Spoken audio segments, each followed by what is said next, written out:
réplicas, diálogo de magistrados, foros de reflexión constitucional y estudios jurídicos. Asimismo, tiene a su cargo la sistematización de la jurisprudencia del Tribunal Constitucional, el Centro de Documentación, ubicado en la calle Los Cedros, número 209, San Isidro, en Lima, que cuenta con más de 7.000 obras. El Observatorio de Justicia Constitucional, el Fondo Editorial del Tribunal Constitucional, la Revista Peruana de Derecho Constitucional y la colección de jurisprudencia relevante del Tribunal Constitucional. Además de los cuadernos del Centro de Estudios Constitucionales, los concursos de investigación constitucional, el Museo Constitucional, entre otros, que fortalecen la interacción y la comunicación para difundir y fomentar el debate y conocimiento del derecho constitucional, derechos humanos, derecho procesal constitucional y disciplinas afines. El Centro de Estudios Constitucionales es un espacio abierto para reflexionar de forma crítica, generar conocimientos y productos sostenibles e innovadores para formar ciudadanos integrales y demócratas. De este modo, fortalece la democracia constitucional, la gobernabilidad democrática, el Estado constitucional y el desarrollo social y sostenible de nuestro país, como parte de las acciones del Tribunal Constitucional.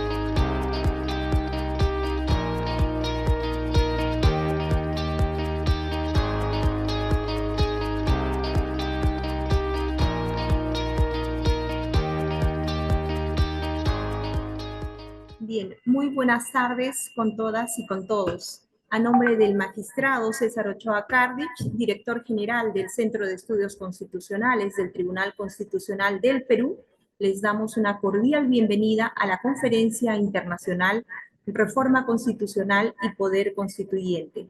El Centro de Estudios Constitucionales es el órgano académico y de investigación del Tribunal Constitucional. Una de sus funciones principales es fomentar el conocimiento en temas constitucionales y también difundir la jurisprudencia de esta alta corte. La conferencia del día de hoy sobre reforma constitucional y poder constituyente se inscribe precisamente en el marco del cumplimiento de estas funciones. Para el desarrollo de esta conferencia, además, contamos con un experto en la materia. Se trata del doctor Gonzalo Andrés Ramírez Cleves, profesor de Derecho Constitucional de la Universidad Externado, que nos acompaña el día de hoy desde Colombia. También contamos con la participación de nuestro director general, el magistrado César Ochoa Kardich, a quien enseguida le dejo en el uso de la palabra. Adelante, magistrado. Buenas tardes a todos y todas.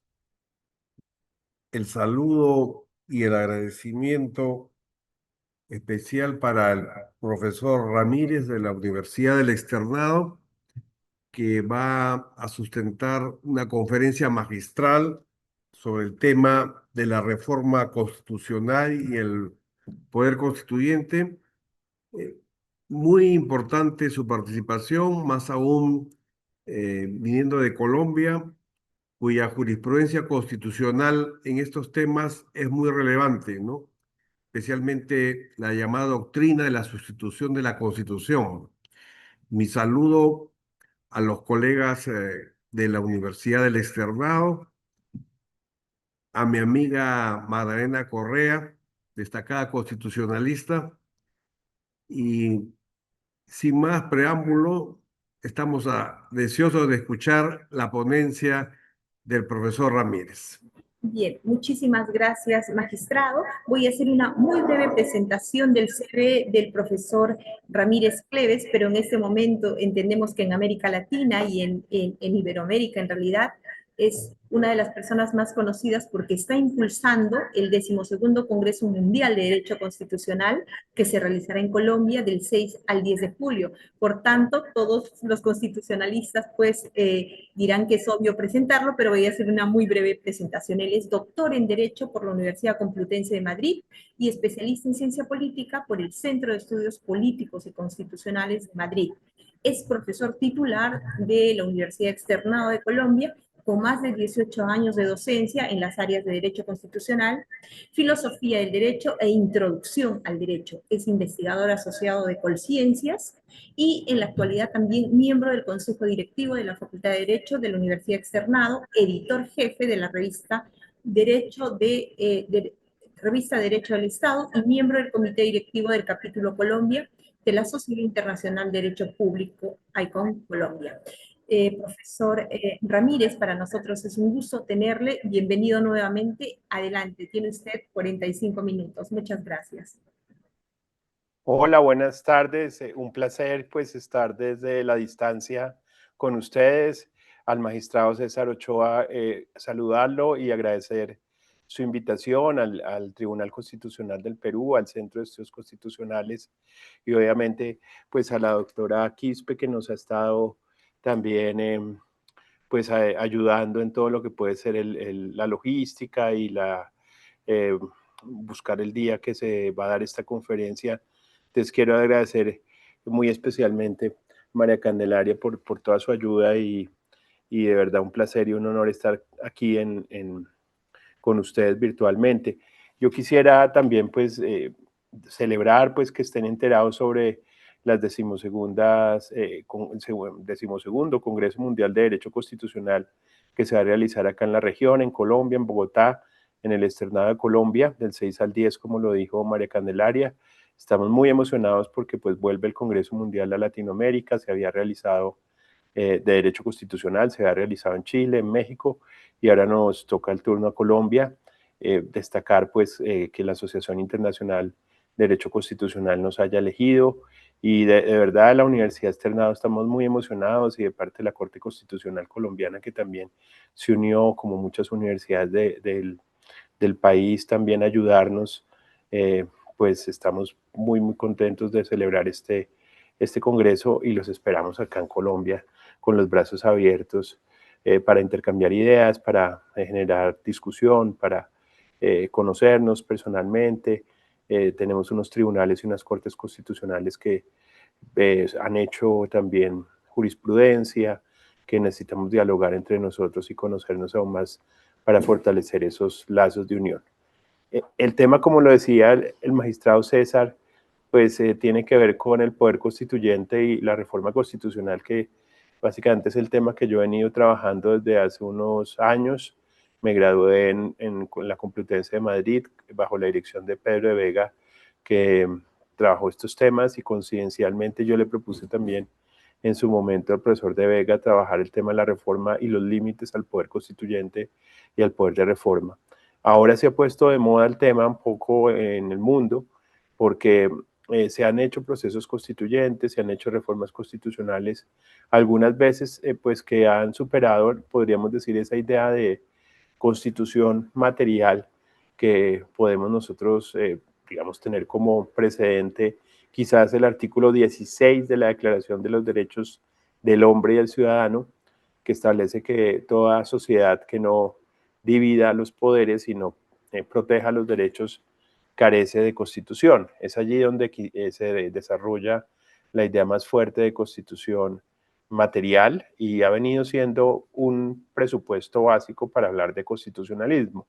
Un momento en donde nos encontramos en donde el auge del populismo, el auge de los autoritarismos, el auge también de los extremismos, que algunos autores como Rosalind Dixon o David Landau han hablado de constitucionalismo abusivo o Tom Ginsburg de erosión democrática, pues se ha utilizado muchas veces por estos populistas de extrema, de derecha o de izquierda, no solo en Latinoamérica, sino en Europa y en otros países, la reforma constitucional, incluso pues el cambio constitucional para poder llegar a establecer ciertos digamos, ciertos elementos que no podrían ajustarse concretamente a lo que podría ser la idea de democracia constitucional. Por ejemplo, en el caso de las reformas constitucionales que se dieron en su momento en Ecuador o en Bolivia y en Venezuela, que posibilitaron la reelección del presidente y que ahora también Bukele en El Salvador ha hecho una reforma en el mismo sentido, pues ha dado lugar a que se utilice la reforma constitucional para, digamos, mantenerse en el poder. Colombia, como saben ustedes, en un momento también tuvo esa idea con el presidente Uribe de reformar la Constitución para reelegirse, se reeligió con una reforma de la Constitución planteada por el Congreso y luego intentó reelegirse nuevamente con una reforma constitucional que proponía a través de un referendo, pero la Corte Constitucional en el 2011 estableció lo que el magistrado César nos había dicho sobre una tesis que se había empezado a establecer en el año 2003 de la sustitución de la Constitución, que ese tipo de propuestas de reforma que daba lugar a una segunda reelección, pues iba en contra o sustituía o derogaba un principio básico de la Constitución del 91, que es la colombiana, que es la idea de la alternancia del poder y la idea de la separación de los poderes y la idea de los pesos y contrapesos. Es muy importante esta decisión C1040, cuando yo hablo de C es porque es de constitucionalidad, C1040 del 2000, perdón, C141 del 2010, porque, digamos, limitó la posibilidad de utilizar la reforma constitucional para tratar de buscar, pues, mantenerse en el poder. Y es un caso, podríamos decir, de contención de parte de las Cortes que da lugar que como que las Cortes se fortalezcan en la idea de restringir que el poder, en este caso el Ejecutivo, pues elimine aquellos principios básicos de la Constitución. Ustedes también tuvieron en el caso del Perú, el caso de Fujimori, bueno, muchos elementos que también han dado lugar a que la Corte o el Tribunal Constitucional peruano, digamos, también tenga una buena percepción a nivel y reputación a nivel, digamos, regional y global. Quizás debemos hacer más con relación a lo que podría ser nuestras otras instituciones, el Congreso y el Ejecutivo, las Cortes también, a pesar de que tengan podríamos decir que hayan tenido un buen desempeño, sin embargo pueden pasar en algunos momentos por algunas crisis que en todo caso nosotros desde el constitucionalismo debemos tratar de buscar herramientas para ayudar que estas instituciones se fortalezcan, ¿no? Las críticas deben ser, parecen a mí, constructivas y no destructivas. Pero vamos a pasar a la idea de la presentación. Yo tengo una pequeña presentación que voy a compartir para hacer un poco más gráfica la idea de la charla. Me dicen si la ven. Sí, perfectamente, profesor. Ah, bueno. Entonces hemos titulado esta conferencia Poder Constituyente y Reforma de la Constitución. Vamos a dar en primer lugar como unas pinceladas muy amplias sobre la idea conceptual, histórica, de qué es el poder constituyente y qué es la reforma constitucional. Un poquito sobre el concepto y tratamiento del poder constituyente y la reforma constitucional, el poder constituyente y la reforma constitucional en el derecho comparado y algunas conclusiones. Este señor se llama John Locke, es el señor que escribe los segundos tratados sobre el gobierno civil, un inglés que es muy conocido por esta obra liberal, digamos, del liberalismo clásico. Proponía también un contrato social y la idea, digamos, de que las personas en ese contrato no renuncien a todas sus libertades, sino que, como lo decía el Hobbes, que hablaba, digamos, que si, cuando se hacía el pacto social, se abandonaban todos los derechos, excepto el de resistencia. Locke dice que no, que hay dos derechos que no se abandonan. Uno es el de la propiedad, digamos, privada, y otro el de las libertades, la libertad. En este tratado, digamos, segundo tratado sobre el gobierno civil, él dice que hay como un poder que es supremo, ¿no? Supreme Power, que es el que toma las decisiones básicas de lo que puede ser una organización de un Estado. Mientras que hay unos poderes ordinarios que toman, digamos, las decisiones que no son las decisiones, digamos, originarias las que construyen, podríamos decir, lo que puede ser la organización estatal, sino que es este poder ordinario es el que toma las decisiones, digamos, día a día y divide entre Supreme Power, ¿no? Y lo que puede ser este poder ordinario. Por eso Gómez Canutillo, que es un constitucionalista portugués, dice que quizás uno de los primeros doctrinantes en hablar de poder constituyente sin que se hayan dado ese nombre, pero sí diferenciando la idea de poder constituyente, perdón, la idea de un poder supremo, es John Locke. Y lo trae, digamos, Gómez Canutillo. También hay que hacer referencia a Atenas, ¿no? Pedro de Vega habla de que en Atenas, en el Ágora y todo esto, habían dos tipos de decisiones. Las decisiones nomoi, que son las decisiones básicas de lo que puede ser organización democrática, y unas decisiones, digamos, ordinarias, que serían las fesismata. Quizás de ahí se empieza a hablar de esa distinción entre que usted puede tomar decisiones importantes sobre lo que puede ser la organización de un Estado democrático, ¿no? Como puede ser la idea propia de la democracia, la igualdad, los derechos, la idea de la alternancia del poder, la idea de, ¿no?, poder deliberar, pero otras decisiones cotidianas que usted puede tomar digamos, ese mismo cuerpo colegiado, que no se trata de las decisiones básicas, sino que simplemente son decisiones que se van tomando día a día o cada vez que se necesite tomar una decisión, pero que son decisiones que podrían ser semejantes a lo que llama Locke de decisiones ordinarias. Unas nomoi, decían los griegos, y otras fesismata.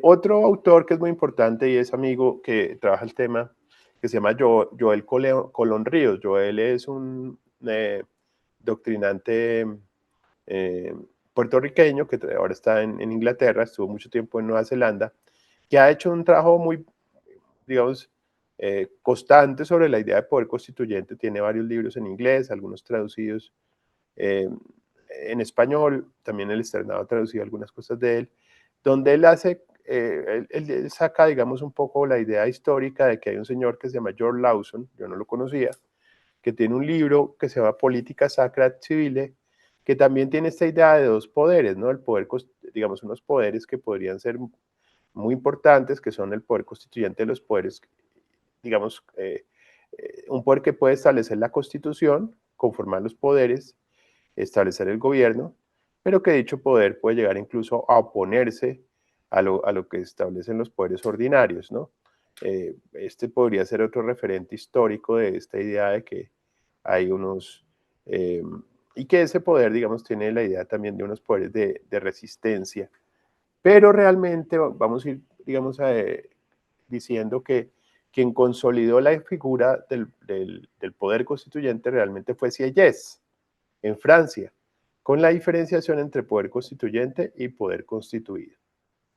¿Quién era Sieyès? Sieyès, el abate Emmanuel Sieyès, era un abate, no sé, un religioso, que nació en 1748, murió en 1836, y que fue el primero que habló de poder constituyente en su obra que es L'État, que es el tercer estado, en donde él sí nomina la figura, ¿no? Ya empieza a hablar de poder constituyente. Estamos en plena época de la Revolución Francesa, en donde se está haciendo pues toda una nueva construcción política, ya después de la monarquía absoluta de Luis XVI, y él dice que este poder, digamos, que está en cabeza del pueblo, después lo denominaría que está en cabeza de la nación, tiene la potestad de hacer, digamos, ese pacto social originario, que después pasa a llamarse la Constitución, ¿no? Esa idea de crear una serie de norma o una norma que establezca cómo se organiza el Estado, cómo se organizan los poderes, cómo se reconocen los derechos,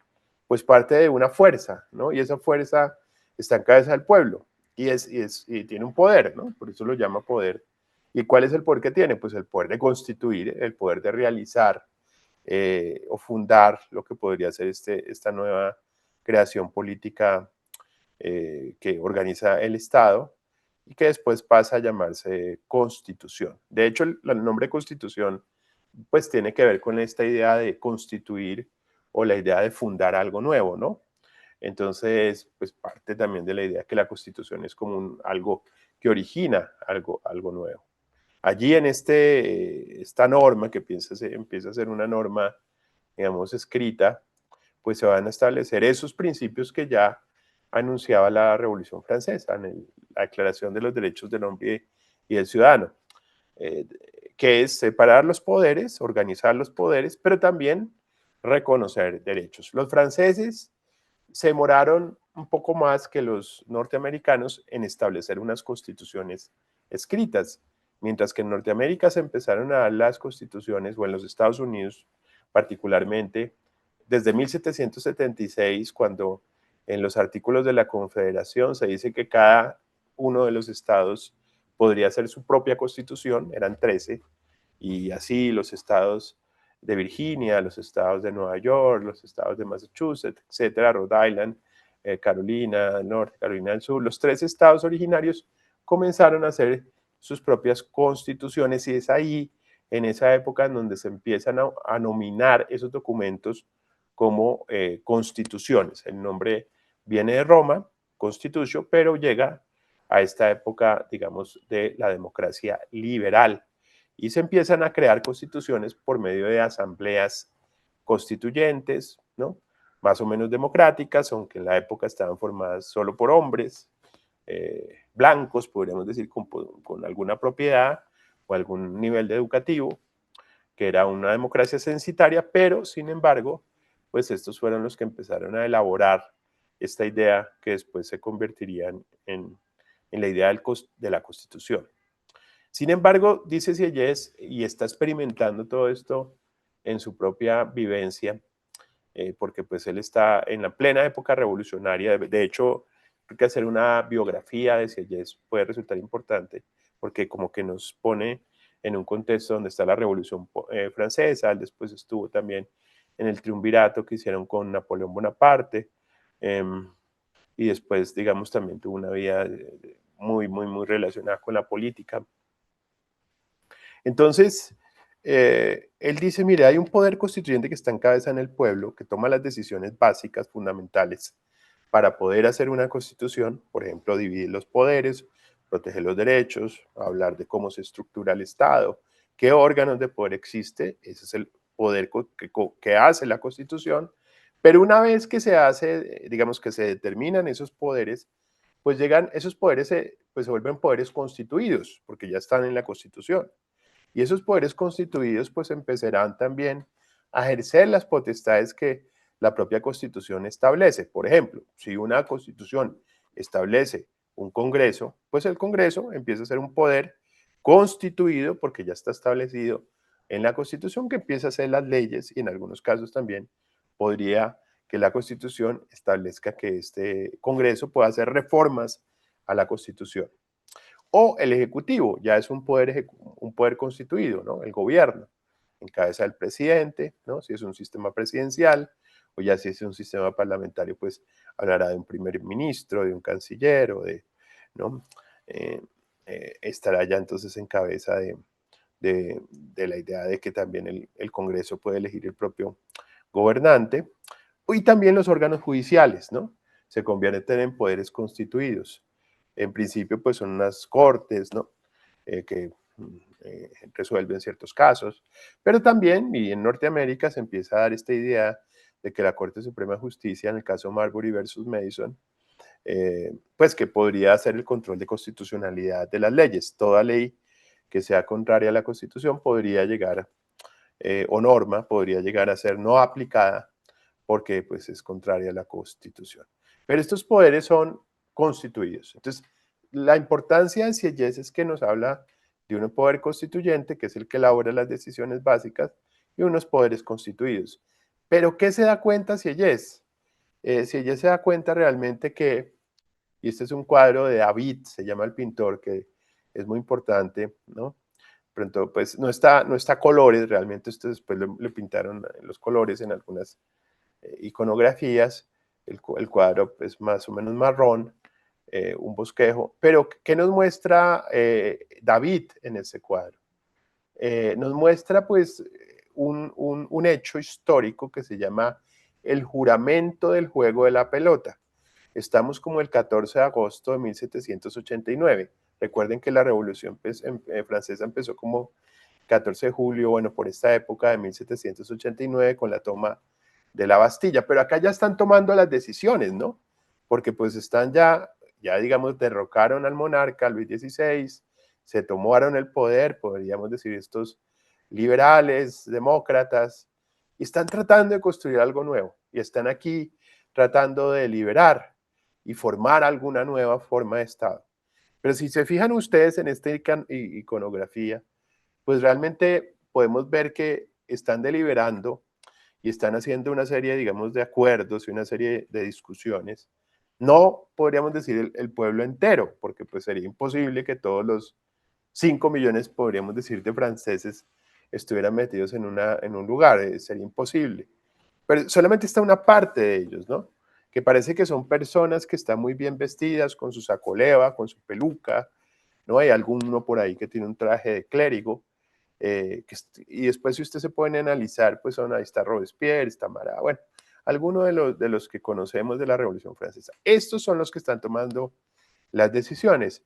Pero si observan en la parte de arriba, que es lo que llamamos nosotros en Colombia, no sé si en el Perú, digamos las barras, que son esas partes, entonces las ventanas allá arriba, ¿no? Acá hay una cortina como con viento y fíjense que hay como una luz, esa iconografía es muy importante aquí, del señor que está de pie, o sea, como que la luz viene de allá, viene de este pueblo, este sí como que parece que es el pueblo llano, podríamos decir.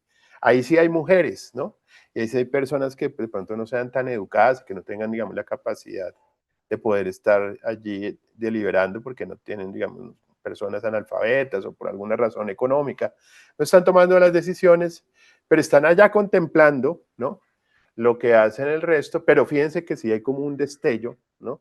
De esa ventana hacia podríamos decir, esta gente que está tomando las decisiones. Entonces, a partir de estos hechos, dice Sieyès en el capítulo 5 de qué es el tercer estado, dice, los asociados son demasiado numerosos y están distribuidos sobre una superficie demasiado dilatada para ejercer fácilmente ellos mismos la voluntad común. ¿Qué hacer? Destacan todo lo que es necesario velar y proveer los ciudadanos públicos y confían en el ejercicio de esta porción de voluntad nacional y por consecuencia de poder a algunos de ellos. Tal es el origen de un gobierno ejercido por procuración. Entonces vamos a traducir este enredo un poco pues también podríamos decir del lenguaje de la época. ¿Qué trata de decir Sieyès con esto? Dice, mire, los asociados son demasiado numerosos, es decir, somos muchos, y están distribuidos sobre una superficie demasiado dilatada, es decir, están distribuidos en distintos lugares para ejercer fácilmente ellos mismos la voluntad común. Es decir, como son muchos y están distribuidos el pueblo en distintos lugares, no pueden ejercer la voluntad, digamos, común, es decir, tomar decisiones. En este caso, constituyentes. Entonces, ¿qué se hace? ¿Qué se hace en la práctica? Pues, dicen, primero, destacan todo lo que es necesario velar y proveer los ciudadanos públicos. Entonces, primero, analizan qué sería lo importante para tomar en cuenta en esas decisiones y luego confían el ejercicio de esta porción de voluntad nacional y por consecuencia de poder a algunos de ellos. Entonces, como no todos pueden estar, digamos, deliberando ni tomando las decisiones, porque pues son, supongamos, en el Estado francés de la época, digamos, 5 millones están en distintos lugares del territorio francés.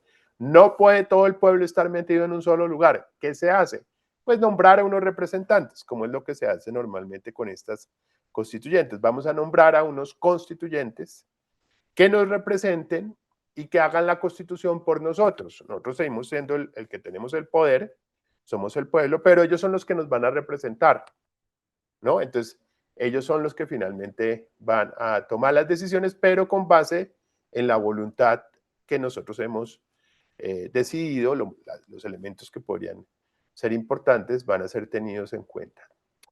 Pero dado esto, dada que realmente las constituciones no las hace el pueblo directamente, porque no sé si en un país con poca población, ¿no? Supongamos Liechtenstein o algún lugar, un cantón de Suiza que toma las decisiones directamente por el pueblo, pueda lograr que la democracia directa pues sea la que tome esas decisiones constituyentes, es decir, que todo el pueblo sea el que haga esta decisión constituyente. Es muy problemático por distintas razones, porque pues tomar estas decisiones, deliberarlas, consensuarlas, pues requiere tiempo y pues no puede todo el mundo estar tomando estas decisiones, ¿no? Porque la gente tiene que trabajar, porque la gente tiene que hacer sus cosas. Por lo tanto, lo mejor es nombrar a unos delegatarios, a unos procuradores, a unos representantes, a unos mandatarios, para que tomen estas decisiones. Y pues lo único que puede hacer el pueblo es, digamos, vigilar realmente sí, pues están tomando las decisiones que se les dio en el mandato. Entonces, al ver esto, Sieyès dice, pues mire, dado que no es el pueblo directamente el que hace la Constitución, sino que son unos representantes, ¿no? O son mandatarios, pues el poder constituyente, podríamos decir, esta idea debe tener unos límites, o ahí con la idea de Sieyès, debe tener unos límites. ¿Por qué? Porque no es el pueblo directamente el que hace la Constitución, sino sus representantes, sus mandatarios, sus delegados, sus procuradores, ¿no? Es como si usted diera un mandato, pues a un poder, ¿no? Pues usted tiene que establecer que realmente, pues el mandatario debe cumplir con lo que dice el mandato, ¿no? Es un poder representativo. Dado esto, Sieyès dice, el poder constituyente tiene límites. ¿Cuáles podrían ser esos límites del poder constituyente? En primer lugar, un límite temporal. ¿A qué se refiere esto? A que si en un momento dado, piensen ustedes si pasa en el Perú, uno nunca sabe, ya han habido propuestas constituyentes en algunos momentos de crisis, por lo que ha venido pasando con los presidentes, los bancamientos, etcétera, alguna referencia a Fujimori, que esta constitución, digamos, 93 fue en la época de Fujimori. Han habido también algunas ideas de que, mire, que ya en Chile se trató de hacer un proceso constituyente, ¿no? Entonces algunos han dicho, hagamos una nueva constitución para el Perú. Supongamos que esto pase, ¿no? Que ya lleguemos a un momento constituyente. ¿Qué se debe tener en cuenta si se nombran unos constituyentes? Que esos constituyentes no son el pueblo directamente, sino que son representantes y por ende deben tener en cuenta una serie de limitaciones, podríamos decir, materiales, porque esto formalizarlo puede ser difícil. Primero, si usted nombra una constituyente, debe tener en cuenta que esa constituyente, esa Asamblea Nacional Constituyente o esa corporación, en Chile hablaban, ¿no?, de una convención constituyente, por ejemplo, como la quiera llamar, debe actuar en un tiempo determinado, no puede estar allá perenne, es decir, no puede estar como sin un límite temporal para actuar y para realizar lo que tiene que hacer. ¿Y qué es lo que tiene que hacer? Pues hacer una constitución. Ese es su mandato. Esa asamblea no puede legislar, no puede juzgar, ¿no? No puede gobernar. Esa asamblea tiene una única función y es hacer una constitución y establecer allí, pues, las decisiones más importantes de forma de organización política del Estado, de reconocimiento de derechos, pero por un tiempo. Por ejemplo, acá en Colombia la Constitución del 91 se hizo en 6 meses, 5 meses. Un tiempo muy corto, claro, ya venían una serie de proyectos constituyentes, se deliberaron, se consensuaron y se hizo la Constitución del 91 desde enero hasta julio 4 de 1991. No sé cuánto tiempo tomó la elaboración de la Constitución peruana del 93, pero en Sudáfrica tomaron 2 años para hacer la Constitución del 96, del 94 al 96. ¿Por qué? Porque era después de un conflicto que se ha presentado, como saben ustedes, étnico, ¿no? La mayoría negra está sometida, la minoría blanca, ¿no? En el apartheid. Mandela se liberó, se hizo un proceso de paz y se hicieron unos acuerdos para hacer una constitución nueva y se tomaron 2 años para hacer la constitución. Pero debe tener un término temporal. Recuerdo que en Venezuela en alguna época Maduro propuso hacer una asamblea constituyente porque no ganó, digamos, en las elecciones en la Asamblea Nacional o en el Congreso venezolano y dice, bueno, voy a hacer una constituyente, pero nunca se habló de cuánto tiempo va a actuar esa constituyente. Entonces, siempre cuando nosotros pensemos en hacer una nueva constitución, pensemos en la idea de que tiene un límite temporal. Segundo, límite de competencia. Esto se refiere a lo siguiente. lo que veníamos hablando un poco, y es, si se nombra un cuerpo colegiado que van a representar, digamos, al pueblo para hacer algo, pues tenemos que preguntarnos qué es ese algo que tiene que hacer, y ese algo es una constitución. Bueno, y si lo que tenemos que hacer es una constitución, la pregunta que tenemos que hacer es, ¿qué es una constitución? Después, claro, ahí vienen entonces las diferentes definiciones. Diríamos, la constitución es una norma jurídica suprema que establece derechos, reconoce derechos, organiza el poder, establece deberes, ¿no? Y una serie de elementos, podríamos decir, da lugar a que se puedan producir las demás normas del ordenamiento. Entonces se pueden llegar a establecer unos elementos básicos del concepto de constitución. ¿Para qué?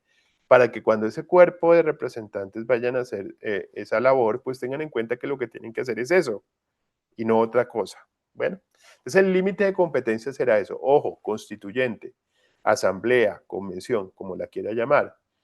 Usted tiene que hacer esto, tiene que hacer una norma jurídica suprema que divida los poderes, que proteja los derechos. Bueno, primero. Si no lo hace, ¿qué puede pasar? Por ejemplo, que haga una norma que no divida los poderes, que haga una norma que no reconozca los derechos, que haga una norma que no permita la alternancia de poder, que no haga una norma que no establezca el Estado de Derecho, que es que las normas someten a los gobernantes y los restringen. Pues tendríamos problemas en establecer que eso sea una constitución, al menos desde el punto de vista democrático liberal. Y podrían haber problemas de otro tipo, ¿no? Si, por ejemplo, nosotros estamos en un sistema como el sistema interamericano, puede de pronto, pues, haber una serie de sanciones, ¿no? Pero poco se puede hacer realmente si eso pasa, ¿no? Lo único que se podría hacer es, mire, pues eso, así lo llame usted constitución, pues no, lo que usted hizo no es una constitución, al menos desde la democracia liberal. Y luego tenemos un límite de congruencia. Digamos, este tipo de taxonomía o este tipo de clasificación que hemos establecido aquí no está en el texto de Sieyès, ¿no? Sino que nosotros a partir de la lectura hemos tratado de sintetizar esas características. ¿Cuál sería el límite de congruencia? Y esto es muy importante para los procesos constituyentes actuales. Piensen ustedes en Chile, en Islandia también se dio un proceso constituyente que fue fracasado, igual que en Chile. Bueno, se están dando en Panamá, creo que se está dando ahora un proceso constituyente que parece que está demorando mucho tiempo también. Y han habido algunos intentos, por ejemplo, acá en Colombia, con el presidente Petro desde el año pasado, y este año ha venido anunciando la creación de una nueva propuesta constituyente. Ya hay una propuesta formal de hacer un comité promotor para recoger un número de firmas y proponer el próximo 20 de julio, cuando comienza, digamos, las labores del Congreso, del nuevo Congreso elegido ya en marzo, hacer una nueva constitución para Colombia. Entonces, ¿qué es la congruencia? La congruencia consiste en que los representantes deben seguir, digamos, los presupuestos, ¿no? O el mandato de sus representados. Un ejemplo, si yo me elijo por, no sé, me votan principalmente los comerciantes, no sé, de aquí de Bogotá, de la industria de los zapatos, no sé, pues tengo que representarlos en sus, podríamos decir, en lo que pueden ser todo lo que ellos quieren, no porque soy su representante.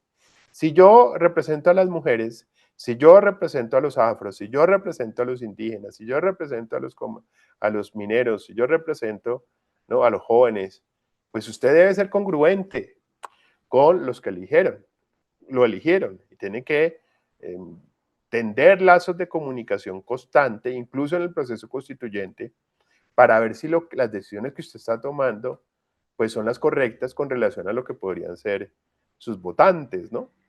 Ahorita en el proceso constituyente chileno, pues se hacían muchos de estas labores por parte de los constituyentes, los que llamaban un poco las cabildos abiertos, y se hacían discusiones con los propios electores para ver si realmente están tomando un buen rumbo o no. Entonces es muy importante hablar, digamos, con lo que pueden ser de una comunicación directa con lo que pueden ser digamos, sus mandatarios en estos momentos, ¿no? No es un mandato tan representativo, simplemente que yo votase y ya me desprendo, ¿no?, de lo que pueda usted tomar la decisión porque ya le di la responsabilidad, sino que tiene que haber una comunicación constante, lo que se ha empezado a llamar como crowdfunding, ¿no? Una idea de que el mismo pueblo debe también empezar a influir directamente en las decisiones de las constituyentes, ¿no? Islandia es un caso paradigmático.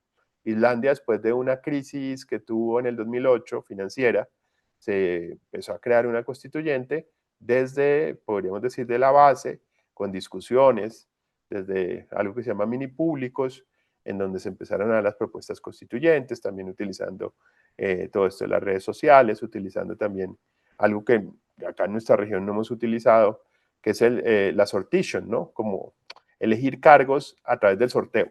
Es decir, se podrían elegir constituyentes por sorteo. Entonces, personas que nada tienen que ver con la política podrían llegar allí y expresar determinadas inquietudes porque simplemente ganaron un sorteo. Esto parece que lo utilizaban en Grecia y ahora está también tomando algún auge en la democracia. Que una parte entonces de los constituyentes fueran elegidos por sorteo, que también se tomen en cuenta lo que se ha dado a través de mini públicos o de deliberaciones, podríamos decir, de barriales o de ciertas corporaciones, etc. Entonces, bueno, eso es lo que tiene que ver con la congruencia, que los representantes tengan, no abandonen, podríamos decir, a sus representados en las inquietudes y en las propuestas constituyentes que querían llevar a cabo. Esta es una imagen de una revista, pues se llama Semana acá en Colombia, y tiene que ver con lo que pasó en la Constitución del 91 en Colombia. En Colombia pues, existía la Constitución centenaria de 1886 y se quería cambiar, ya reformar en un principio. Pero no se podía hacer algo muy fácilmente porque en una dictadura que tuvimos acá en 1957 con Rojas Pinilla, se llama Gustavo Rojas Pinilla, se hizo un plebiscito y el plebiscito se estableció que básicamente no se podía reformar la Constitución del 86, sino con base en el artículo mismo de la Constitución del 86 para tal efecto. Lo que pasa con ese artículo es un artículo muy complicado, muy complejo para poder cambiar la Constitución o incluso reformarla.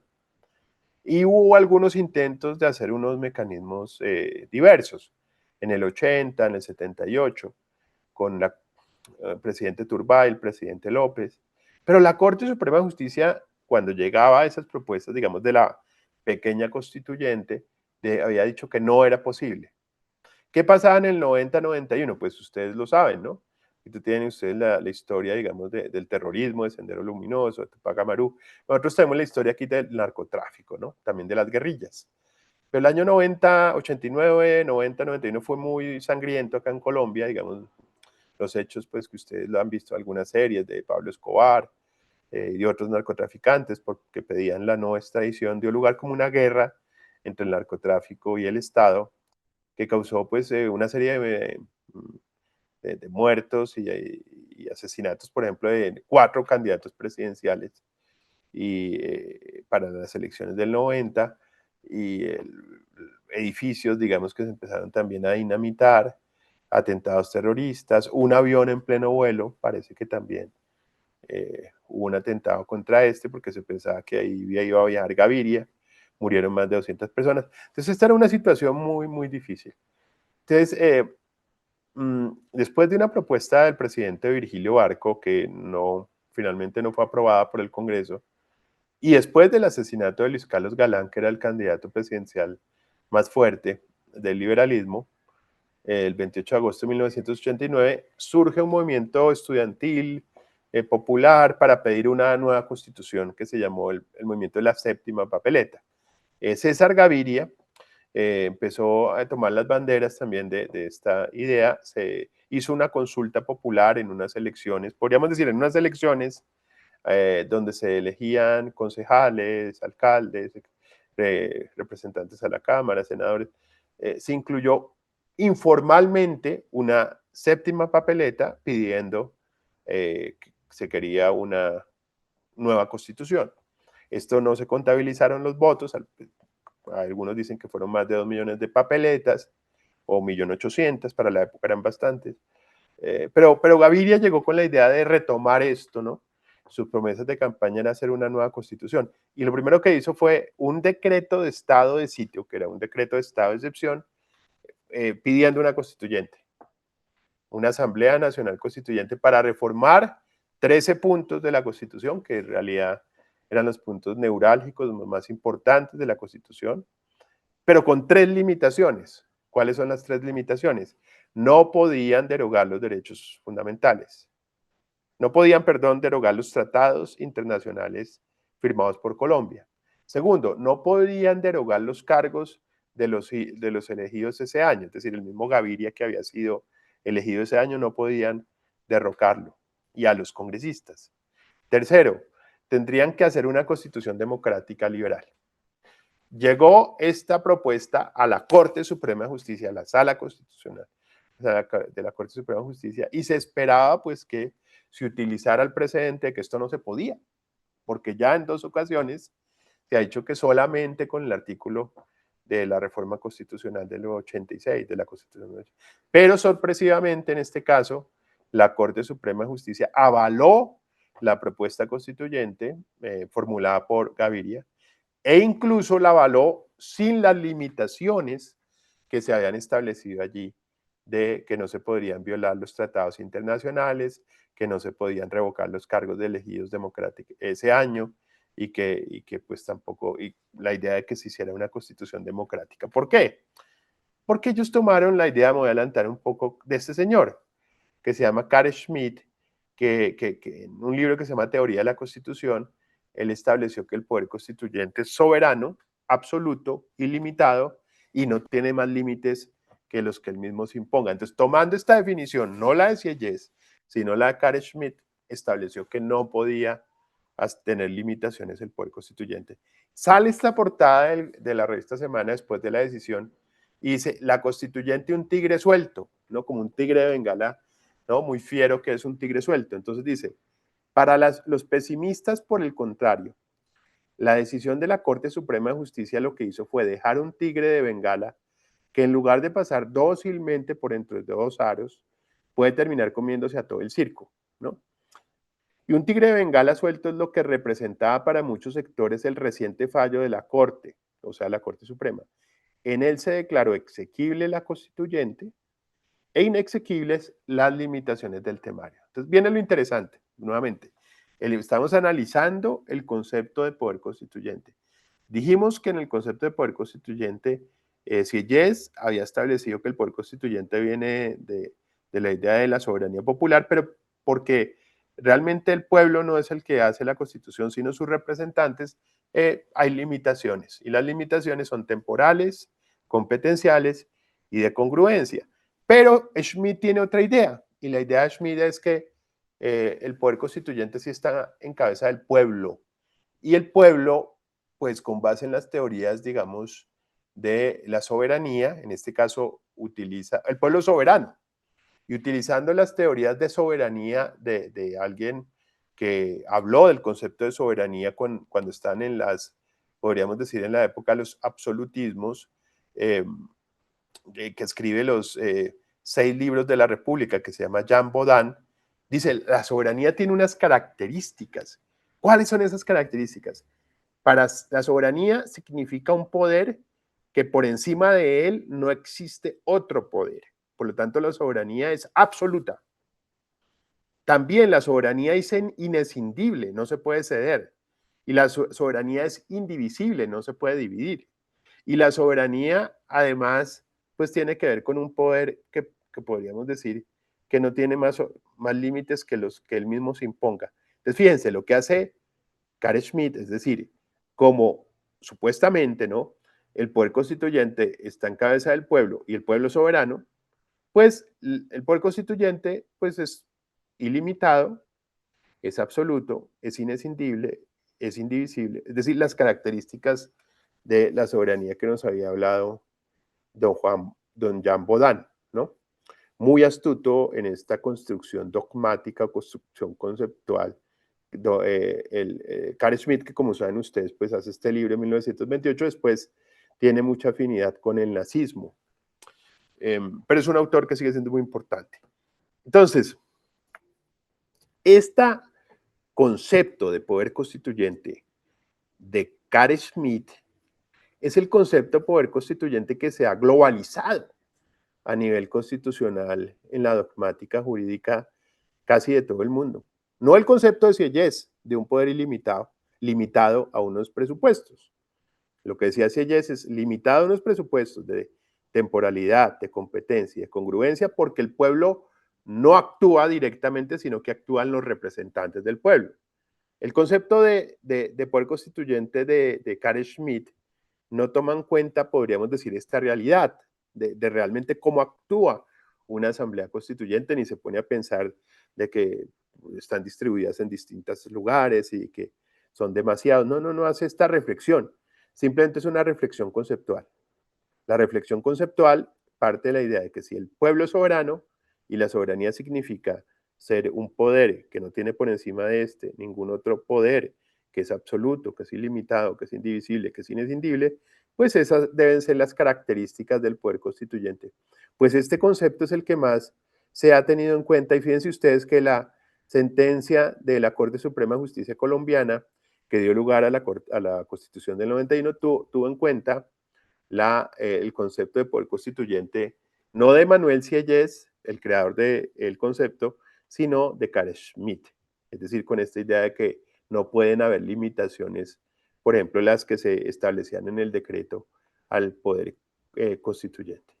Y en muchas, digamos, decisiones judiciales, dogmáticas, se toma podríamos decir, la definición de Carl Schmitt. Ahorita está muy de moda un señor que se llama Anthony Negri, que es como un italiano que participó en las Brigadas Rojas, incluso pues estuvo en el secuestro y asesinato del presidente italiano Moro, bueno, etcétera, pero que se convirtió en un referente al tener un libro muy importante como que se llama Poder Constituyente. Muchas de las tesis de Negri sí parecen a las tesis de Carl Schmitt, pero él toma la idea de que el poder constituyente es un poder que siempre que es un poder que siempre está ahí, porque el pueblo, digamos, no renuncia a la potestad de hacer una constitución nueva cuando desea y cuando quiera tomar esa decisión. Viene la segunda parte de Carl Schmitt, y es que dice que el poder constituyente es una decisión que toma, digamos, el pueblo, política fundamental, para establecer la unidad en un Estado. Y viene lo problemático de la concepción de poder constituyente de Carl Schmitt, porque Carl Schmitt dice lo siguiente en ese libro de la teoría de la Constitución de 1928. Dice, mire, en plena época de entreguerras, en plena época en donde realmente estaba siendo criticada el liberalismo democrático y el parlamentarismo en Alemania, por todo lo que ustedes saben de cómo quedó en ruinas Alemania después de la Primera Guerra Mundial, la hiperinflación, todos estos momentos tan difíciles que vivió esta sociedad, pues empezaron a surgir ideas alternativas a lo que podría ser la democracia liberal, que puede sonar muy parecido ahora en algunos momentos, ¿no? Ante esa desesperanza, ante esa molestia, pues surgen los extremismos. Y ahí está el extremismo de extrema derecha, ¿no? El nacionalsocialismo, para la época de Carl Schmitt, y también el extremismo de extrema izquierda, que eran los bolcheviques, ¿no? El ejemplo de la Unión Soviética.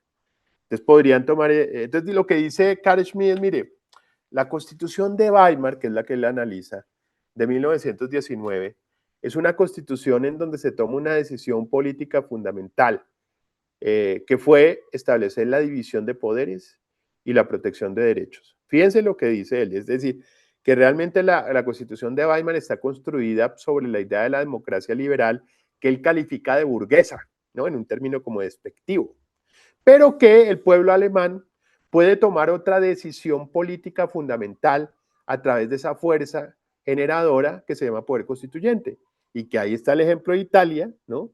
Que desde 1923 tomó la decisión de crear un Estado fascista, y allá está la decisión política fundamental que se tomó en la Unión Soviética de crear un Estado socialista.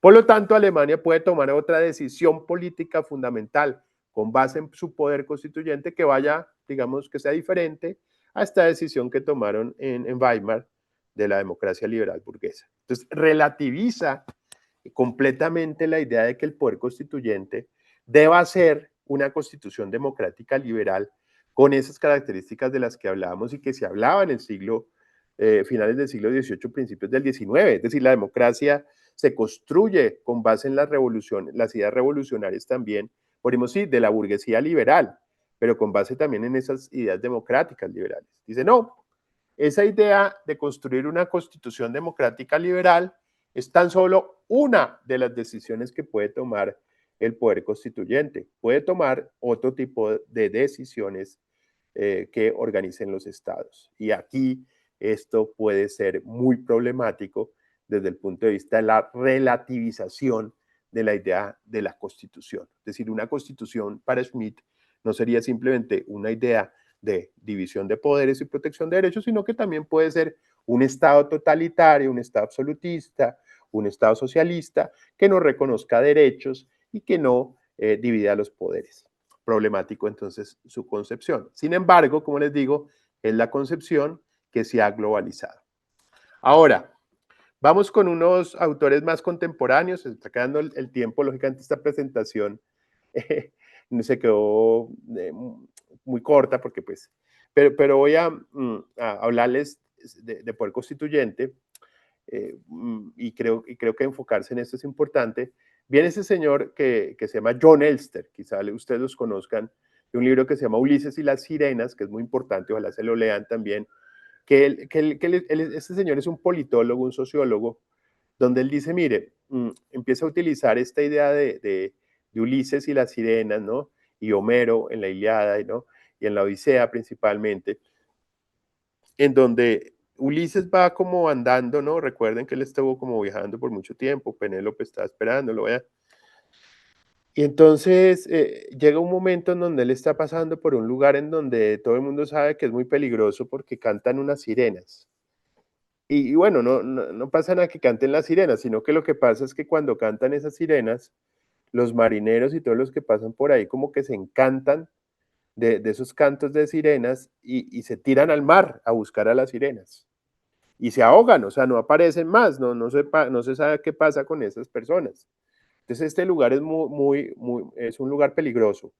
Entonces Ulises dice, Odiseo dice, pues mire, dado que vamos a pasar por este lugar en donde cantan estas sirenas y pues yo no quiero tirarme y desaparecer, entonces átenme al mástil, tápenme los oídos con cera y ustedes también marineros tápense los oídos, pues no oír los cantos de sirenas y pasamos por ahí. Entonces, tomando esta idea, dice John Elster, que la Constitución se parece mucho a esta figura de Ulises y las sirenas. Es decir, Ulises sería ese pueblo, el pueblo, ¿no? Que se ata a un mástil, ¿no? Que sería la Constitución, para evitar caer en los cantos de sirenas en momentos, podríamos decir, problemáticos. Momentos entonces de desencanto, momentos de desespero, momentos entonces de crisis de los partidos políticos, de desesperanza, de terror, de que la gente esté cansada, ¿no?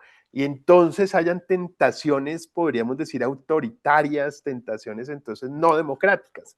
Serían los cantos de sirenas, que los vemos muchas veces, a veces cuando se hacen encuestas o cuando nosotros vemos este surgimiento de los populismos y de los extremismos en todo el mundo, es porque la gente está cansada, ¿no? De la corrupción, de la pobreza, del hambre, de la migración en algunos países, entonces que toman esto como bandera, ¿no? Un poco pues también los partidos nacionalistas y racistas, que esto pues esto realmente es muy criticable, pero toman esta idea de la seguridad, ¿no? Toda esta idea, estas ideas en donde la gente está, digamos, con unas emociones muy a flor de piel para decir, mire, yo lo represento, yo soy el que voy a luchar contra la corrupción, yo soy el que luchar contra la pobreza, yo soy el que va a acabar con la criminalidad, yo soy el que voy a dotarlo de seguridad, yo soy el que voy a dotar que pronto el migrante no le quite el trabajo. Entonces la gente empieza, que está en momentos de crisis, a decir, sí, nosotros queremos eso, queremos mano fuerte, queremos una persona o un líder que realmente cabe con todo esto. Pase lo que pase, acaban entonces estos eligiéndose a estas personas autoritarios, como el caso de Trump o el caso Bukele o el caso, ¿no? Bolsonaro Milei, pues podría ser algunos que más o menos, en caso de Polonia se eligió uno, o el partido, o en el caso de Hungría, bueno, que cumplen con algunas de estas características de los autoritarismos y de los populismos que van subiendo y se van encaramando al poder y que van destruyendo y erosionando estos principios democráticos, algunas veces cambiando la constitución a su favor para tratar de modelar lo que ellos desean y sobre todo permanecer en el poder, otras veces haciendo reformas a las constituciones y abusando del poder para crear estas medidas autoritarias. Entonces lo que dice Elster es, se parece mucho a esto de Ulises y las sirenas, porque Ulises se puede desatar también, ¿no? En cualquier momento, porque son decisiones, digamos, las constituyentes como las de los autocompromisos. Usted muchas veces dice, listo, yo no vuelvo a beber porque tuve una borrachera muy pesada, hice una serie de cosas, no quiero volver a saber de alcohol en mi vida. Justo al otro día toma esa decisión. Pero un día de pronto está en su cumpleaños, dice, bueno, quiere tomarse una copa de licor, se la toma y rompe su promesa, ¿no? Entonces estas, digamos, autocompromisos que usted mismo toma son muy fáciles de romper. Entonces es muy fácil que usted se desate, ¿no? Si la decisión constituyente es que lo aten, también puede pedir que lo desaten, ¿no? Entonces esto puede ser el problema de las constituciones como una forma de contener, ¿no?, al pueblo para tomar decisiones erradas. Elster después diría en estos mismos libros que se necesitan cuando se hacen constituciones algunos presupuestos. Son presupuestos muy puntuales, son presupuestos a veces que tienen que ver con la época en que escribe Elster. Son recomendaciones muy específicas tal vez. Cuando se hace una constitución nueva a través de una asamblea constituyente, dice Elster que en las elecciones de la asamblea constituyente se debe seguir el sistema proporcional en lugar del sistema mayoritario. Es decir, y esto es así, ¿no? Si se quiere que una constituyente sea plural, que represente a todas las, digamos, segmentos de la población, usted no puede, pues, establecer un sistema mayoritario de elección porque quedaría 1 o 2, 3 partidos representados o un partido. Entonces hay que buscar un sistema proporcional, ¿no? Todos esos sistemas de votación, método Don, método de Hart o lo que sea, el método de cifra repartidora, para que pueda quedar todo el mundo en la foto, ¿no? Minorías incluso, curules especiales, puestos especiales, para que todas las personas que hacen parte de la sociedad puedan contribuir a la elaboración de este pacto nuevo o constitución. Por eso hay que buscar un sistema proporcional. En segundo lugar, la Asamblea Constituyente debe ser unicameral y no bicameral. Ustedes tuvieron también esta discusión con el unicameralismo, ¿no? Pues de su parlamento, pues el bicameralismo, que es mejor, pero en las asambleas constituyentes sí se recomienda que sea unicameral porque tienen una sola función, que es hacer una constitución.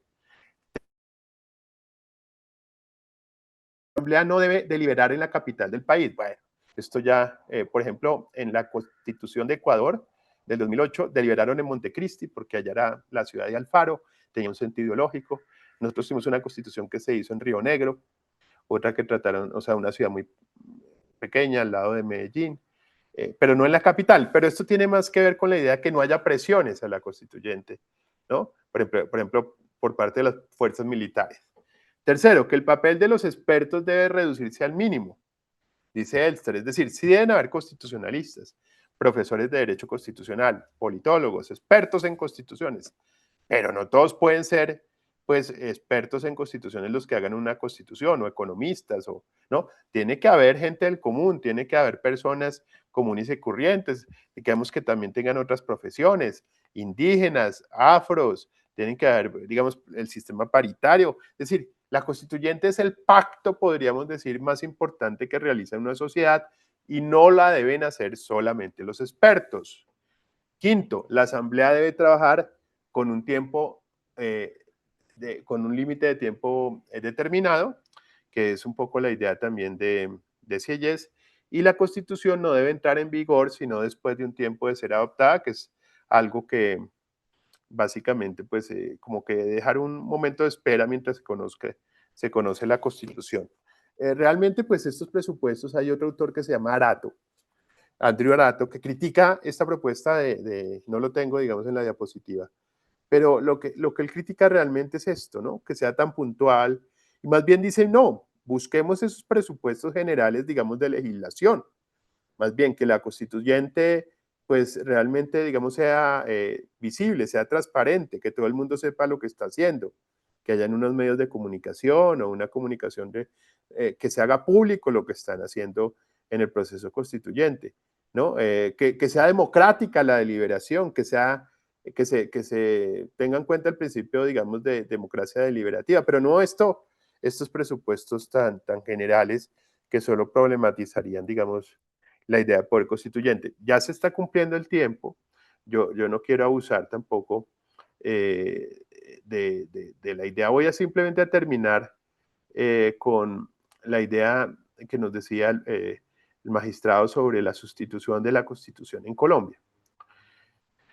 Colombia, desde el año 2003, adoptó en una sentencia muy emblemática, que es la sentencia C-551 de 2003, les recuerdo que es constitucionalidad, en una propuesta de referendo, una doctrina que tiene sus antecedentes, su precedente en la Corte Suprema de la India. O sea, esa idea viajó y llegó a Colombia.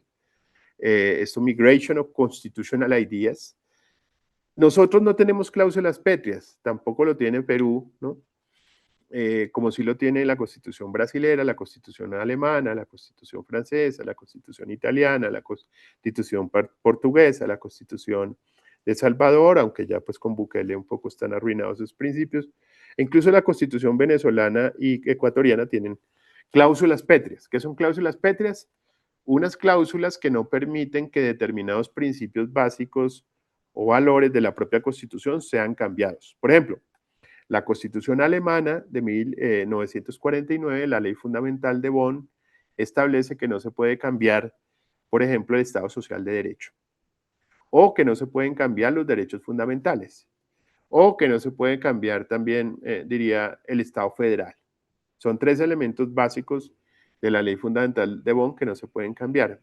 La Constitución brasilera tiene algo parecido, que es copia un poco de la Constitución alemana. La Constitución alemana dice que no se puede cambiar la República, lo mismo dice la Constitución italiana. La Constitución, digamos, portuguesa de 1976 tiene como 12, 15 cláusulas pétreas, que tiene que ver también con los principios de democracia liberal, pero también con un aspecto pues de la revolución de los claveles, que era socialista en Portugal, que por ejemplo establece que los trabajadores deben participar en las decisiones de las empresas y que esto no se puede cambiar, ¿no? Que en parte también lo que tiene que ver con los medios de producción pues hacen, que esto ha quedado derogado porque ya digamos un poco por el desuso, dice algún dogmático, porque ya Portugal digamos entró también desde la Unión Europea a un tipo de liberalismo que impide que se tomen este tipo de ideas que se habían dado como cláusula pétrea. Pero Colombia, Perú y otros países no tienen en su constitución cláusulas pétreas. Normas que impidan que cualquier norma pueda ser reformada. ¿Qué da lugar a esto? Un problema. Por ejemplo, en Colombia tenemos que la constitución puede ser reformada por el Congreso con una mayoría, digamos, simple al principio, después una mayoría cualificada en 8 debates. Pero si usted tiene la mayoría, puede cambiar cualquier elemento de la Constitución. Puede acabar con el Congreso, puede acabar con el Tribunal Constitucional o la Corte Constitucional, puede eliminar un derecho fundamental, ¿no? Puede alargar el periodo del presidente. Y no hay límites, no hay límites, no hay cláusula que impida, pétrea que impida, o cláusula de intangibilidad expresa que impida esto. Entonces, la Corte Constitucional en el 2013 estableció que, con la diferencia entre poder constituyente y poder de reforma, que si cuando el poder de reforma, por ejemplo, el Congreso haciendo una reforma a la Constitución, cambia, deroga o sustituye un principio básico de la Constitución, y pone un ejemplo, por ejemplo, si en lugar de establecer una democracia pretende establecer una monarquía, pues esto no es una reforma a la Constitución del 91, esto es un cambio a la Constitución del 91, una sustitución de un principio básico. Y empezó a tomarse en cuenta esta doctrina de la sustitución, así se bautizó. Como les decía, en la India ya se había tomado también algo parecido, que se llama la doctrina básica de la Constitución, ¿no? Acá está Basic Structure Doctrine, con un fallo del 67, Gulab Nath versus Punjab, también se dijo que no se podrían cambiar los principios básicos o la basic structure, los principios básicos estructurales de la Constitución de la India, principalmente en Kesavananda Bharati versus State of Kerala.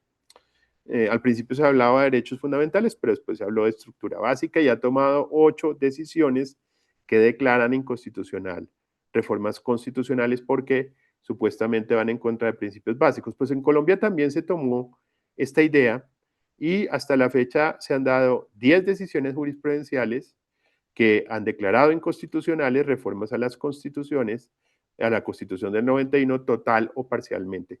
La más importante de ellas, como les digo, es la sentencia C-141 de 2010, que estableció que una propuesta de referendo constitucional que pretendía ser un referendo popular para reformar la Constitución, para posibilitar la reelección del presidente de la República por una segunda vez, era inconstitucional, porque sustituía los principios democráticos, el principio de separación de poderes, el principio de alternancia del poder. Y la última que ha tomado la Corte Constitucional sobre el tema es una reforma que se dio para establecer la pena de prisión perpetua con revisión a los 25 años para los violadores y asesinos de niños. La Corte Constitucional declaró inconstitucional esa reforma a la Constitución, estableciendo que eso sustituía el principio básico, ¿no?, de resocialización del delincuente, ¿no?, que tienen las penas, un fin resocializador de la dignidad de la persona humana.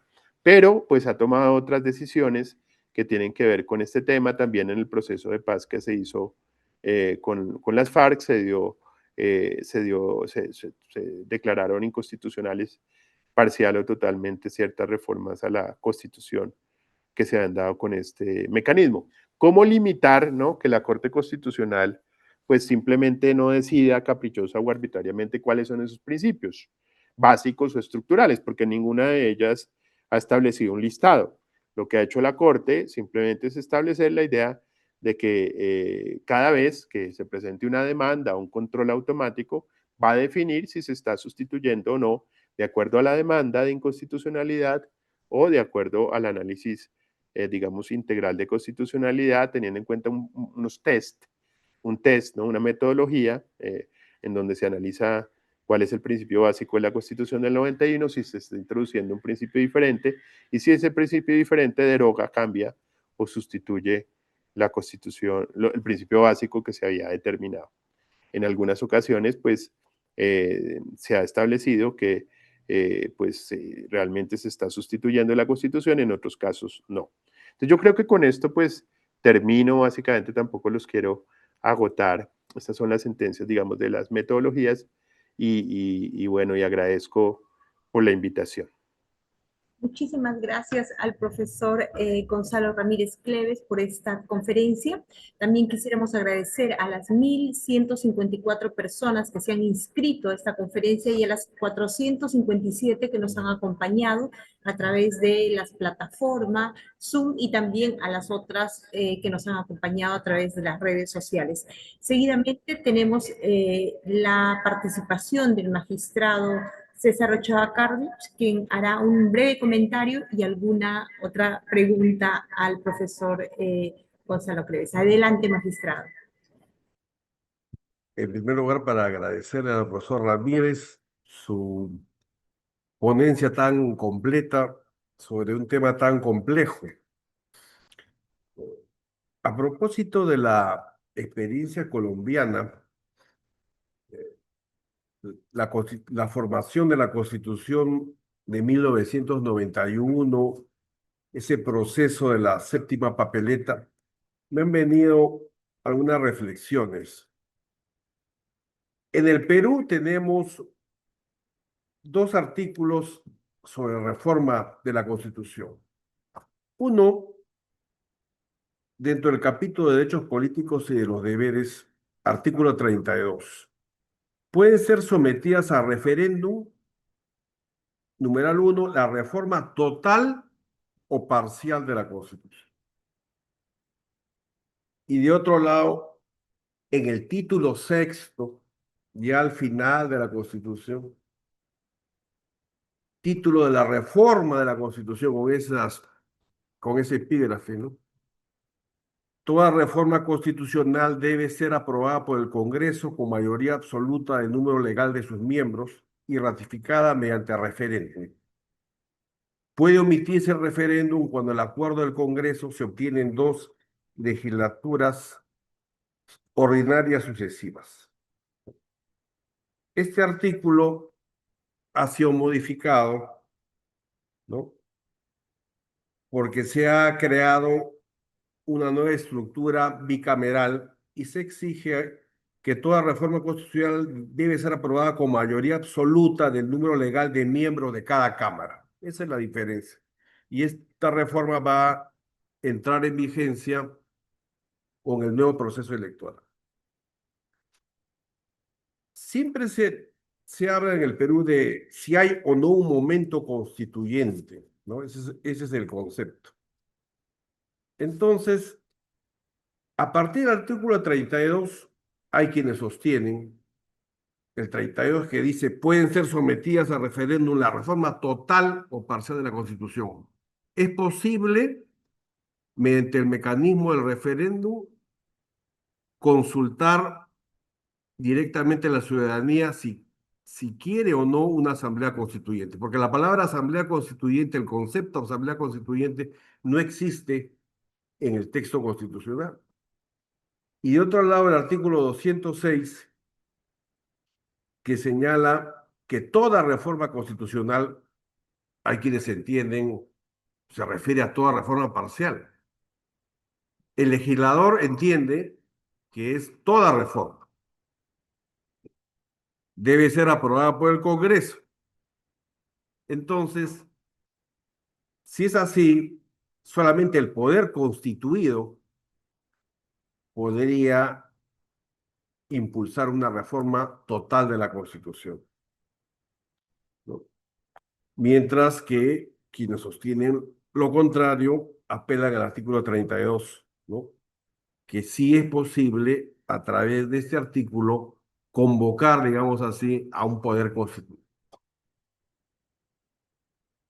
Yo le quería preguntar al profesor Ramírez, ¿cómo ve este tema sumamente complejo, ¿no? Aunque ya hay una posición del legislador y una sentencia del Tribunal Constitucional en la cual yo emití un voto singular. Esa es la primera pregunta. Y una segunda,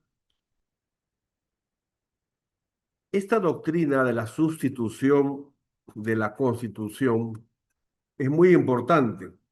La hemos tenido en cuenta también en una sentencia de este pleno del Tribunal Constitucional peruano con relación a este tema del control constitucional de las reformas constitucionales. Pero sigue siendo un tema muy complejo, ¿no? Por ejemplo,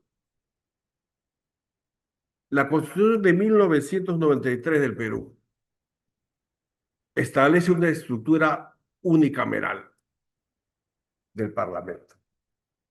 ¿Podría considerarse que ese es un aspecto de una estructura básica de la Constitución? Bueno, por lo menos ha identificado a la Constitución de 1993. Y sin embargo, vía una reforma constitucional sin referéndum, hemos pasado y se va a instalar un Congreso bicameral próximamente, con un Senado que tiene atribuciones muy importantes. Algunos dicen que es todopoderoso. Bueno, ese es el punto de vista de los críticos de esta reforma. ¿Podría ser ese un aspecto de la estructura básica de la Constitución? ¿Hasta dónde llegaría ese concepto? Esas son dos preguntas, dos reflexiones para el profesor Ramírez. Muchas gracias, magistrado. Adelante, profesor Ramírez. No, muchas gracias al magistrado César. Yo creo que son preguntas muy, como usted dice, muy complejas, ¿no? El caso del Perú sobre la idea ¿no? del Congreso, ¿no? Toma las decisiones, pero también con referendo cuando es total. Tiene algunas semejanzas a la Constitución española. Igual nosotros, digamos, hemos tomado muchas referencias al constitucionalismo español, la idea del Tribunal Constitucional, por ejemplo. o el constitucionalismo, y a su vez el constitucionalismo español tomó mucho del constitucionalismo italiano y el constitucionalismo alemán. Entonces nosotros hemos tenido en cuenta algunos de esos elementos para hacer nuestras constituciones, tanto en Colombia como en Perú. Parece un poquito parecido a lo que se da en España, ¿no? En España puede haber una reforma total o una reforma parcial, pero si es total, tiene que como que disolverse el Congreso y pues llamar a elecciones y el nuevo Congreso hará esa reforma total. Eso nunca se ha presentado. De hecho, España solo había reformado la Constitución una sola vez, cuando yo vivía allá haciendo el doctorado, que era el voto, digamos, a los ciudadanos de la Unión Europea para que votaran en las elecciones locales. Pues hicieron otras dos reformas, pero nunca han pensado pues en la reforma total, que tiene que ver con también con la idea del orden, de la estructura, digamos, territorial, que es un problema complejo en España, de cómo es la forma, digamos, territorial, sobre todo con el problema vasco, el problema de Cataluña, que todavía es un problema, como ustedes saben, que de vez en cuando surge. Pero en Perú pues le mezclan otra idea que es parte, digamos, del momento constituyente, como lo decía César, que es esta democracia participativa, que es muy importante, ¿no? Que son mecanismos de participación directa que debe tomar el pueblo, en este caso el referéndum, ¿no? Para poder hacer una reforma. En principio, pues uno confiaba, ¿no?, que los referéndums podría ser una forma muy importante de relacionar, ¿no?, la democracia representativa con la democracia directa, pero se ha visto que pueden ser manipulables desde el Brexit en Inglaterra hasta el plebiscito por el no en Colombia. Entonces es riesgoso, ¿no?, la idea muchas veces de que a través del referéndum se tomen decisiones, podríamos decir, para hacer una reforma total. Pero pues básicamente, ahora, claro, estas dos preguntas, ¿no? Es un caso específico del Perú sobre los dos artículos de los que me habla, eh, y tendría que analizarlos un poco mejor, ¿no? Sobre la base de que esa interpretación que se pueda dar, siempre en el marco, ¿no?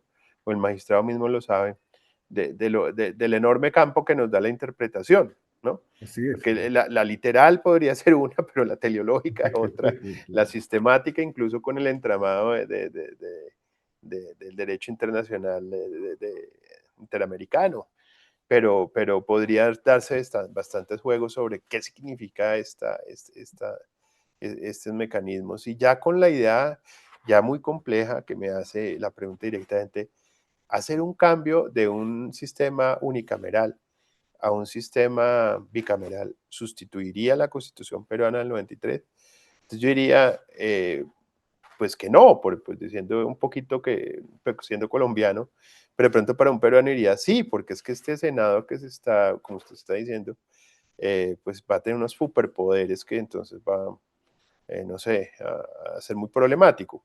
Habría que analizar específicamente qué potestades tiene esta segunda Cámara para ver si realmente esa segunda Cámara podría ser problemática. En principio, el bicameralismo tiene como una serie de orígenes, ¿no? Se origina en Estados Unidos y la idea es como una Cámara baja, y bueno, en Inglaterra, una Cámara baja que podría ser la representante, pues, podríamos decir, ¿no? En el caso del pueblo, y la otra es una Cámara territorial, ¿no? El Senado, porque pues es un sistema federal, entonces están representados los representantes de los estados. En Colombia funciona en contrario, ¿no? La Cámara Baja, la Cámara de Representantes, es la Cámara territorial. Acá no hay sistema federal, pero son elegidos por los departamentos, mientras que la Cámara Alta es de elección nacional, el Senado. Otra idea del bicameralismo es esta idea como la idea de la doble discusión y la cámara de refrigeración. Una sola discusión resulta problemática porque pues de pronto hay que pensarlo dos veces, y una doble discusión entonces puede ayudar a que se tomen mejores decisiones. Entonces se toma como la idea de la cámara de refrigeración. Si hay dos cámaras, la deliberación, digamos, de una sola cámara puede ser problemática, tomar decisiones, digamos, por unicamerales, mientras que si son por dos, al menos hay dos debates, o bueno, dos discusiones. También hay otro sentido que tiene un poquito como una relación con esa idea inglesa, ya que una cámara tiene como, podríamos decir, la cámara de los lores, ¿no? Y la cámara de los comunes, como un pedigrí mejor, ¿no? Entonces acá para ser senador, que es nuestra segunda cámara, pues usted necesita básicamente más dinero para poder ser senador que para poder ser representante de la Cámara, porque es de elección nacional. Entonces, primero tiene que ser usted representante de la Cámara, o sea, la Cámara Baja, y después sí tiene que pensar en ser senador, ¿no? Y el Senado, como es la Cámara, digamos, que pasan las leyes, digamos, en segundo debate, es el que toma las decisiones, pues la última palabra, tiene la última palabra. Entonces, por ejemplo, acá el presidente Petro, que ha tratado de hacer reformas sociales relacionadas con la salud, con las pensiones y con, digamos, con una reforma laboral, le aprueban en la Cámara Baja, la Cámara de Representantes, sus reformas porque tiene mayorías allí, pero ya en el Senado no le pasan las reformas porque no tiene mayorías, porque es un sistema, digamos, más, podríamos decir, más complicado, llegar más elitista de cierta manera, más político, ¿no? En el sentido politizado. Entonces ha tenido problemas en poder aprobar sus reformas. No sé cómo va a ser en Perú, pero no es tan raro hablar de sistemas bicamerales, ¿no? En el mundo. De hecho, yo creo que excepcionalmente hay sistemas unicamerales, pero no, realmente, claro, la pregunta cuando se adaptan estas tesis como la sustitución de la Constitución es, la Constitución del 93 peruana, la decisión, volvemos a Schmitt, ¿no? ¿Es una decisión básica del constitucionalismo peruano tener unicameralismo o no? Entonces hay todo un debate, porque si no, sería un cambio de constitución, ya no sería la constitución del 93, podría, ¿no?, este sistema bicameral acabar con todo lo que se quería con la constitución del 93, ya no se identifica como ella, si no la identificamos como la constitución. Por ejemplo, si se eliminase la Corte Constitucional o el Tribunal Constitucional en el Perú o en Colombia, pues a través de una reforma constitucional, uno diría, oiga, esto ya es un cambio a la Constitución que da lugar a que ya no se identifique, porque es que este órgano nuevo que se estableció identifica la Constitución del 91.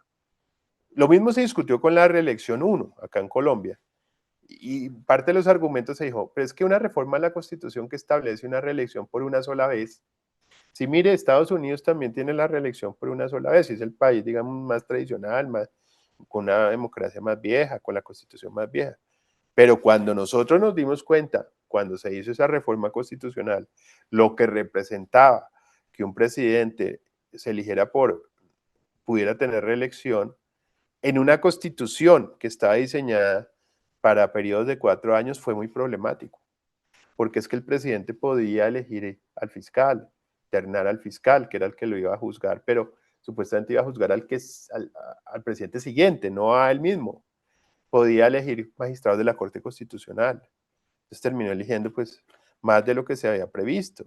Podía elegir también jueces del Consejo Superior de la Judicatura.